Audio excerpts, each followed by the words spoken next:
Olha, vamos ser sinceros. Tem uma pergunta sobre o Superman que todo mundo já se fez alguma vez na vida. É uma daquelas coisas icônicas, meio engraçadas até, mas que definem completamente o visual do maior super-herói de todos. E hoje a gente vai finalmente entender. Por que raios ele usa aquela sunga, cueca, seja lá o que for, por fora da calça? Pensa bem, o uniforme dele é quase perfeito. A calça azul, a capa vermelha imponente, o S no peito, tudo funciona. Mas aí tem aquela peça vermelha ali no meio. Por que o Homem de Aço usa o que todo mundo chama de cueca por cima do uniforme? A resposta, você vai ver, é muito mais complexa e, sinceramente, muito mais legal do que parece. Bom, para começar, o mais justo é ir direto na fonte, né? Depois de décadas de piadas sobre isso, é claro que os próprios quadrinhos já tentaram dar um jeito de explicar essa história, criando uma resposta oficial para esse mistério. Então tá aí, oficialmente dentro do universo da DC, não é uma cueca, é só um detalhe, uma parte do design de um traje tradicional de Krypton. É uma solução bem elegante que resolve o problema dentro da ficção. Mas a história real, a de como esse visual foi criado aqui no nosso mundo, essa é muito mais interessante. A verdade é que a história real por trás disso é fascinante. Para a gente entender de onde veio essa ideia, a gente precisa fazer uma viagem no tempo, lá para a década de 1930. Uma época de espetáculos de circo, tecnologia de impressão bem limitada e, claro, uma moralidade bem diferente da que a gente tem hoje.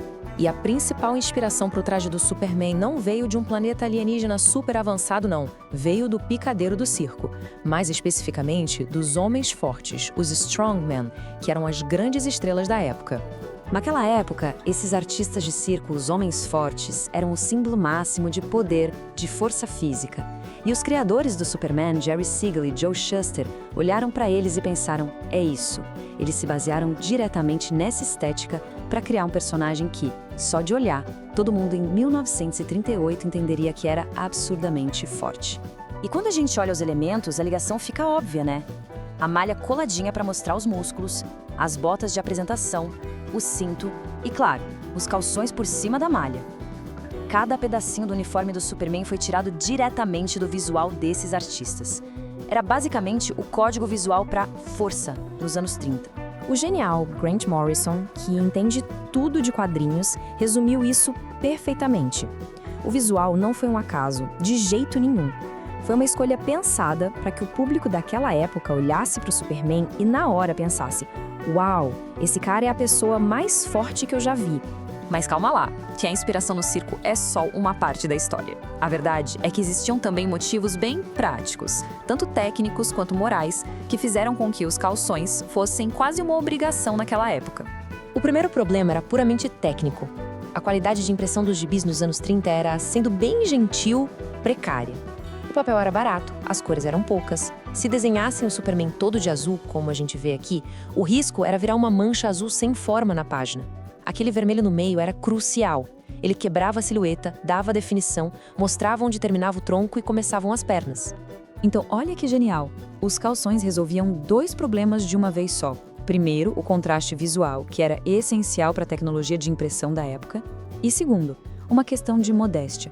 Um traje tão justo acabava marcando demais a anatomia do herói, o que poderia ser um escândalo para os padrões morais dos anos 30.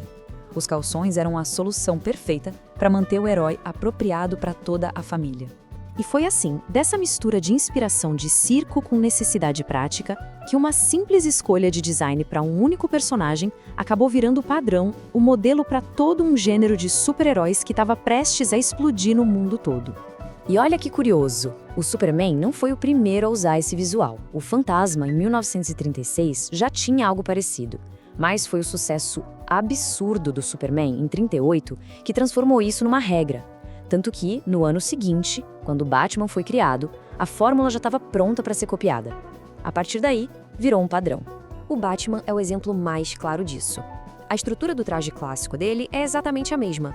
Malha colada, calções de cor diferente por cima, cinto, capa e botas. A receita de bolo do Superman serviu de base para criar o Cavaleiro das Trevas. E essa moda continuou por décadas, viu? A gente vê isso no Wolverine e no Ciclope dos X-Men lá nos anos 70, até no He-Man nos anos 80. Os calções por fora viraram um atalho visual que gritava: eu sou um super-herói. É claro que, com o tempo, as coisas mudam. Muitas versões mais modernas tentaram atualizar o visual e tiraram os calções, buscando um ar mais contemporâneo. Mas a moda até para super-heróis é cíclica, né? Ultimamente a gente tem visto o visual clássico voltar com tudo, o que só prova a força e o carisma dessa tradição. Então, no final das contas, a resposta para a pergunta por que a cueca por fora não é uma só. Foi uma tempestade perfeita de cultura popular da época, limitações técnicas da indústria e a moralidade de uma era. Não é só uma escolha de moda esquisita, é um pedaço vivo da história do design. Isso tudo nos deixa com uma última reflexão. O que faz um herói ser forte de verdade? É a capacidade de sempre se modernizar, de deixar o passado para trás? Ou é a coragem de honrar a tradição que o transformou num ícone em primeiro lugar? Talvez a verdadeira força esteja em saber equilibrar essas duas coisas. Muito obrigado por acompanhar essa análise.